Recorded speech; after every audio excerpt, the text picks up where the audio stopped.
sayyiati a'malina may yahdihillahu fala mudhillalah wa may yudlilhu fala hadiyalah. Asyhadu an la ilaha illallah wa asyhadu anna Muhammadan abduhu.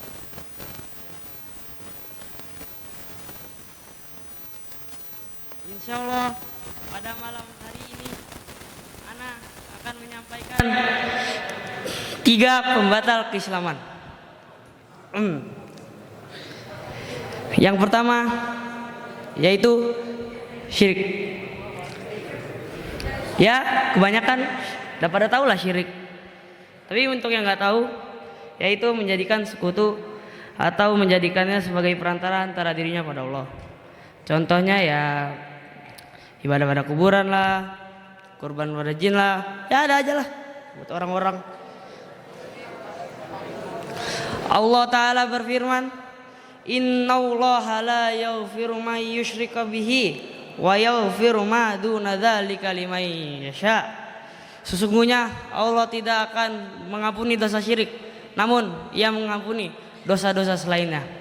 Juga dalam surat apa? Al-Maidah ayat 72, Innahu may yusyrik billahi faqad harramallahu alaihil jannah wa ma'wahun nar wa ma lizzalimina min ansar. Sesungguhnya orang yang mempersekutukan Allah, maka Allah pasti mengharamkannya kepada surga, dan sesungguhnya mereka adalah penghuni neraka. Tidaklah ada bagi orang-orang zalim itu seorang penolong pun. Yang kedua yaitu tidak senang dan membenci hal-hal yang dibawa Rasulullah, yaitu orang yang marah, murka dan benci terhadap apa-apa yang dibawa Rasulullah. Ya kayak sholatnya nggak niat gitu loh. Allah Subhanahu wa taala berfirman, walladzina kafaru fata'sal lahum wa adalla a'malahum dzalika bi annahum karihu ma nazzalallahu fa ahbata a'malahum. Dan orang-orang yang kafir, maka celakalah bagi mereka. Sesungguhnya Allah menghapus amal-amal mereka karena mereka membenci apa yang diturunkan Allah. Lalu Allah menghapus amal-amal mereka. Surat Muhammad ayat 8-9. Yang ketiga dan yang terakhir, biar cepet aja dikit lah, yaitu menghina Islam. Yaitu orang yang mengolok-olok Islam, memainkannya. Apalagi yang kalau sholat tuh ya ngejek aja gitu. Allah Ta'ala berfirman, wala in sa'altahum la yaqulunna innama kunna nakhudu wa nal'ab qul abillahi wa ayatihi wa rasulihi kuntum tastahzi'un la ta'tadiru qad kafartum ba'da imanikum innafu an ta'ifatim minkum nu'adzibukum ta'ifata bi annahum kanu mujrimin. Katakanlah, apakah dengan Allah, Rasulnya, kitabnya kamu memainkan dan mengolok-oloknya? Tidak usah kamu minta maaf, karena sesungguhnya kamu sudah kafir. Jika kami memaafkan segolongan dari kamu, niscaya kami akan mengadab golongan yang lain, disebabkan mereka adalah orang-orang yang selalu memperbaikannya. Surat At-Taubah ayat 65-66. Maka wajib untuk setiap muslim untuk tidak memainkan agama Allah, dan tidak boleh melafazkan ucapan atau menuduh seseorang yang membuat kafir atau fasik. Imam Asy-Syaukani, Muhammad bin Ali Asy-Syaukani, hidup tahun 1173 sampai 1250 Hijriah, rahimahullah, berkata, menghukumi seseorang muslim keluar dari agama Islam dan masuk dalam kekufuran itu tidak layak dilakukan. Seorang muslim yang beriman kepada Allah dan hari akhir, melainkan dengan bukti dan keterangan yang sangat lebih jelas daripada terangnya sinar matahari di siang hari. Mungkin cukup sekian untuk saya. Wabil taufiq wal hidayah. Assalamualaikum warahmatullahi wabarakatuh. Takbir, Allahu Akbar. Oke. Langsung saja kita panggil muhadir kita yang kedua, yaitu Taki Omar Naska dari Zubair bin Awam 2. Tafadhol masykurah wa ma'jurah.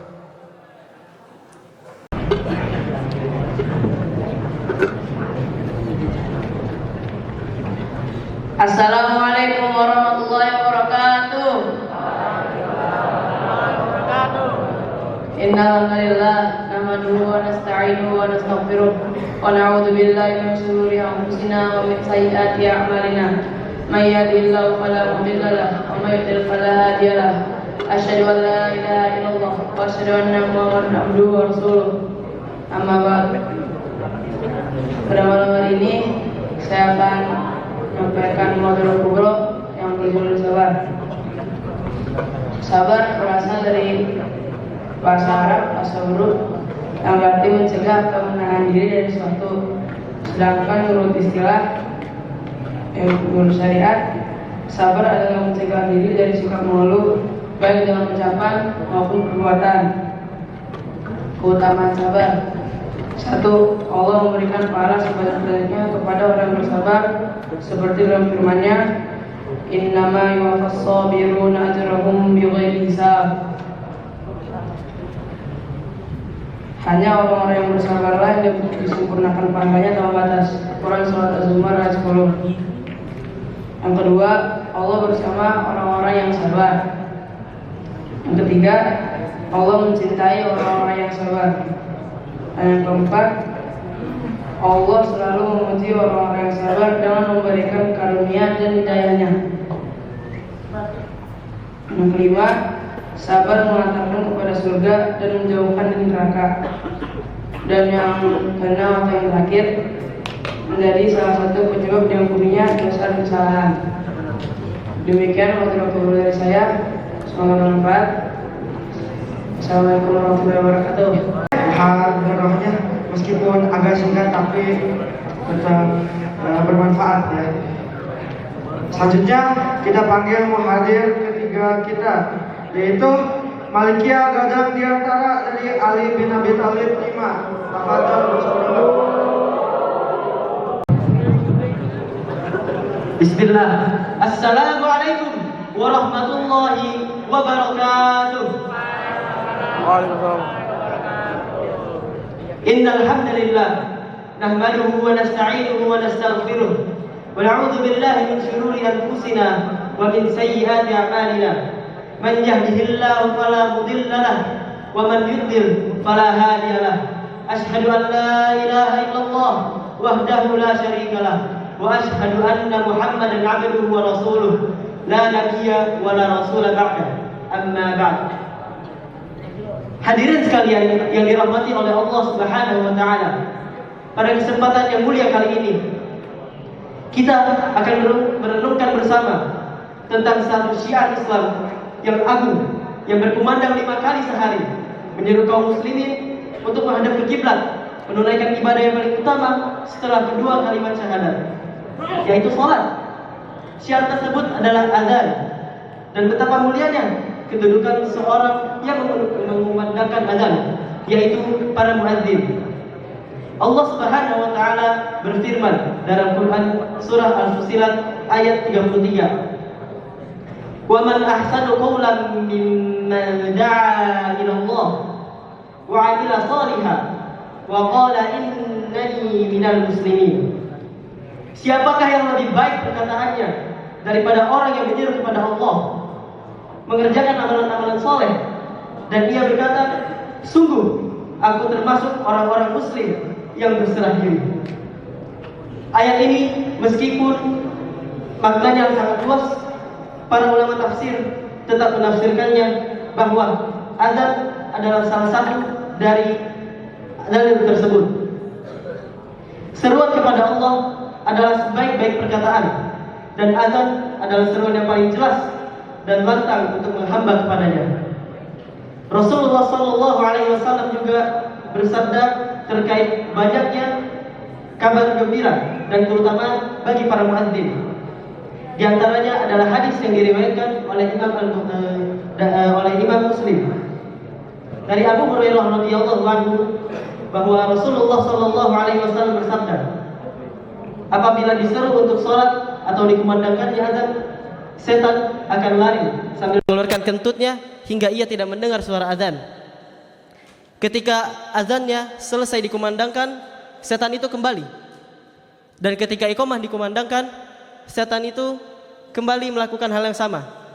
Hingga iqamah selesai dikumandangkan, setan itu akhirnya membisikkan keraguan di antara kaum muslimin yang sedang sholat. Ia berkata, ingatlah ini, ingatlah itu. Yang awalnya seorang muslim yang sedang sholat, sedang khusyuk, tidak ingat apa-apa terkait apa yang dia lakukan sebelum sholat, akan membawa seseorang itu lupa berapa rakaat yang ia telah lakukan. Biasa bukan? Di kalangan kita pasti banyak yang kayak gini. Lihatlah para muadzin. Mereka adalah pahlawan di barisan paling awal sebelum kita sholat. Ia mengusir para setan. Dan ini menjadi bukti bahwa azan adalah hal yang paling berefek kepada setan agar tidak mengganggu kita ketika sholat. Dalam riwayat lain, Rasulullah sallallahu alaihi wasallam bersabda, "Al-muadzdzinuna atwalun nas a'naqan yaumal qiyamah." Para muadzin adalah orang-orang yang paling panjang lehernya pada hari kiamat. Hadis riwayat Muslim.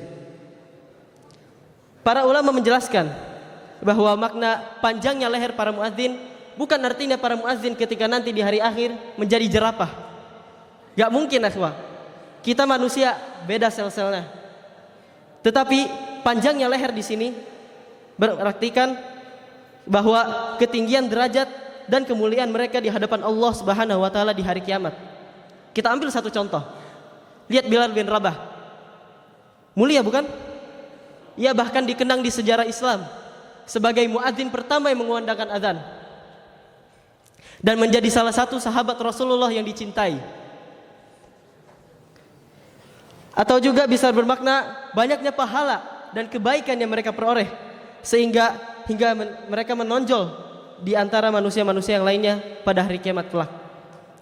Selain itu, Rasulullah sallallahu alaihi wasallam juga mendoakan para muadzin, mendoakan orang-orang yang mengumandangkan azan. Allahumma ighfir lil muadzinin. Allahumma ighfir lil muadzinin. Qalaha salasan walil imami marrah. Yang doa ini memiliki arti, ya Allah, ampunilah para muadzin. Ya Allah, ampunilah para muadzin. Beliau sallallahu alaihi wasallam mendoakan para muadzin sebanyak 3 kali. Setelahnya mendoakan imam sebanyak sekali. Hadis riwayat Abu Daud dan Tirmizi. Doa Rasulullah sallallahu alaihi wasallam pastinya mustajab.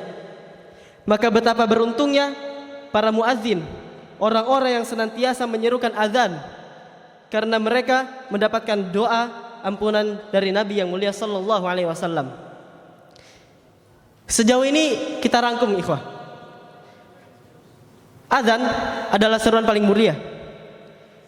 Lihat para muadzin di hari-hari kosong. Misalnya kita ambil contoh hari Ahad, zuhur, siang bolong panas-panasan, ada gak yang mau keluar? Bahkan kalau hari Ahad di rumah, ana yakin pasti banyak orang-orang awam di luar sana yang malah malas ke masjid. Karena ya ini hari libur, ngapain? Lihat para muadzin, mereka datang ke masjid lebih awal, mengumandangkan hayya 'alas shalah.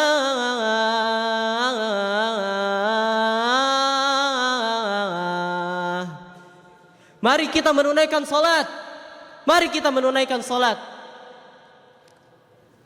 Dan dengan azan itu banyak kaum muslimin yang akhirnya bersemangat juga ikut azan, ikut menunaikan salat di masjid berjamaah. Kita ambil contoh yang lain.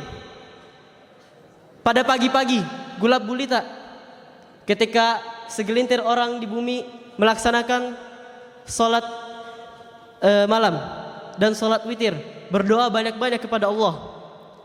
Setelah itu apa? Mereka istirahat. Banyak orang yang puasa sunnah seperti puasa Daud, dan mereka sahur kan. Mereka posisinya kebanyakan di rumah. Dan para muadzin yang rela, walaupun ia puasa Daud tapi tetap memiliki amanah, mereka tetap datang ke masjid lebih awal, mengumandangkan as-salatu khairum minan naum. Salat lebih baik daripada tidur. Betapa mulia mereka ikhwah. Derajat mereka tinggi, pahala mereka banyak insya Allah, dan didoakan Nabi pula. Masya Allah. Ana berharap dengan berdirinya ana di sini, kita semua bersemangat dalam belajar atau melatih diri untuk menjadi muadzin, atau minimalnya dalam hidup kalian sekali saja mengumandangkan azan di masjid-masjid rumah masing-masing. Insya Allah, ana doakan kita semua mendapatkan pahala dan juga kelak bisa mengumandangkan azan dan mendapatkan derajat-derajat yang tinggi, kedudukan yang mulia di samping Allah Subhanahu wa taala. Amin ya rabbal alamin. Mungkin cukup dari ana. Wabillahi taufik wal hidayah. Wassalamualaikum warahmatullahi wabarakatuh.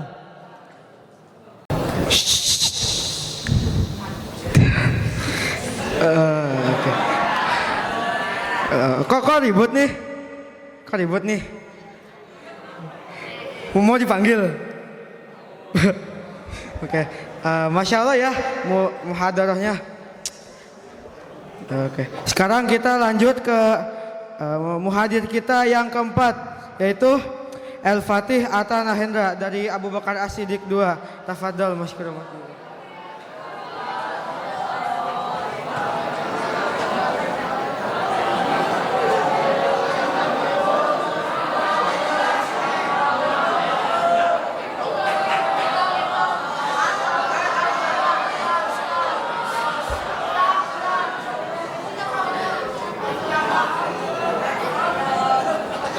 Assalamualaikum warahmatullahi wabarakatuh. Innal hamdalillah nahmanuhu wa nasta'inuhu wa nastaghfiruh wa na'udzu billahi min shururi anfusina wa min sayyiati a'malina may yahdihillahu fala mudhillalah wa may yudlil fala hadiyalah. Asyhadu an la ilaha illallah wa asyhadu anna Muhammad abduhu wa rasuluh. Amma ba'du. Izinkanlah saya untuk menjadi muhadir di acara Muhadharah Kubra malam hari ini, yaitu malam Jumat, dengan tema bersedekah. Sedekah tidak lain adalah infak di jalan Allah yang bisa menghapus dosa. Ibnu Hajar rahimahullah menyatakan dapat diambil dari faedah dari perkataan wa amarhun nabi shadaqah, dan beliau memerintahkan mereka untuk bersedekah, bahwa beliau ingin memberitahu mereka perihal sedekah yang dapat menghapus dosa-dosa. Hudzaifah rahimahullah menuturkan, Umar bin Khattab bertanya kepada kami, siapakah di antara kalian yang hafal hadis Rasulullah mengenai fitnah? Aku menjawab, aku menghafalnya seperti yang beliau sabdakan. Memang berani. Umar menjawab, sesungguhnya engkau memang berani, bagaimana lafaznya? Aku berkata, fitnah yang dialami seseorang pada keluarga, anak dan tangga akan bisa dihapus dengan sholat, sedekah dan amal soleh. Cukup sekian dari saya. Wabillahi taufiq wal hidayah. Assalamualaikum warahmatullahi wabarakatuh.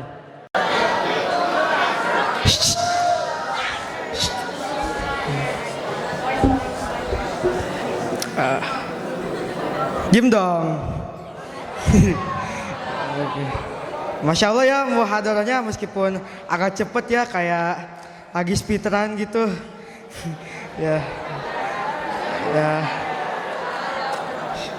Oke, kita langsung aja panggil muhadir terakhir kita, yaitu Aidan Jibril Darussalam dari Abbas 3. Tafadhol masykuran majura.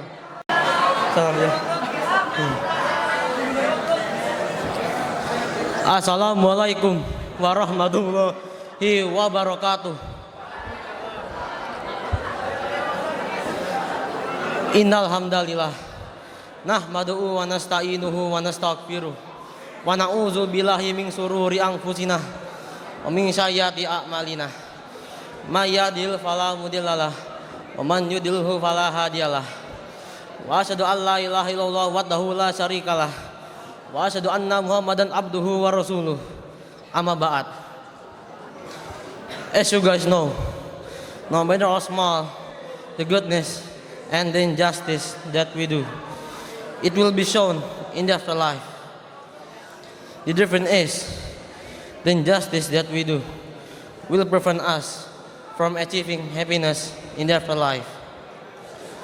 Before the injustice is resolved and repaid with temporary reward. Like in hadith by Bukhari and Muslim. Ittaqullaha wa iyyakum mazlum. Fear God and beware of injustice. Fa inna zulmatun yawmal qiyamah. For injustice will be darkness on the day of resurrection. Hadis by Bukhari and Muslim. So we shall stop doing injustice and seizing the right of others. If we do not want to stumble and be persecuted in the afterlife. Because every person in heaven or hell will not enter heaven or hell as long as they still have ties and right to others. Sorry because the model is very short. And that's all from me. Wassalamualaikum warahmatullahi wabarakatuh.